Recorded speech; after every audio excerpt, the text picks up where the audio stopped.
கீரையை மூடி போடாமல் ஓப்பனில் வேக வைக்கணும். வெந்தப்புறமும் நல்லா பச்சையாக இருக்கும்.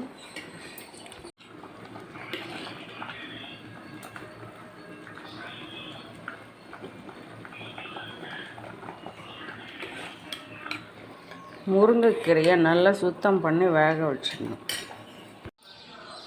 ஒரு பாத்திரத்தில் போட்டு நல்லா வடிச்சுக்கணும்.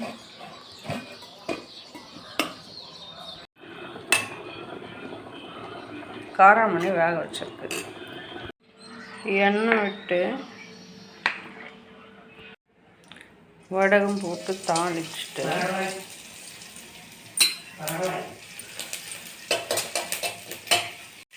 தட்டி வச்ச வெங்காயம், பூண்டு, கருவேப்பிலை, தக்காளி இதெல்லாம் போட்டு வதக்கிட்டு நல்லா வதங்கிடுச்சு. தேவையான அளவு மிளகாத்தூள்,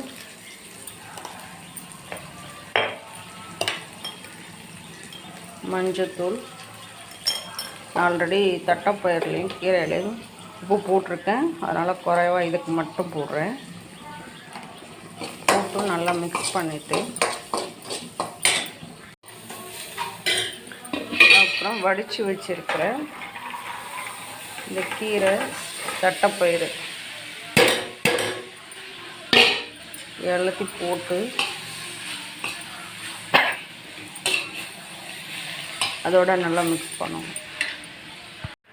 எல்லாத்தையும் நல்லா மிக்ஸ் பண்ணிவிட்டு இப்போ நம்ம பொடிச்சு வச்சுருக்கிற நிலக்கடலை போட்டு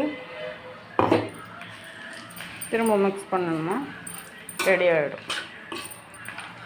இது வந்து ஹீமோக்ளோபின் லெவல் இன்க்ரீஸ் பண்ணும். அண்டு இதில் ஒரு கசப்புத்தன்மை இருக்கிறதுனால சுகர் லெவலும் கண்ட்ரோல் ஆகும்.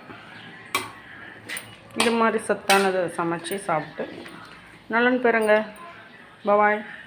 இது வந்து ரொம்ப ஹெல்தி ஃபுட், சாப்பிடவும் ரொம்ப டேஸ்டியாக இருக்கும்.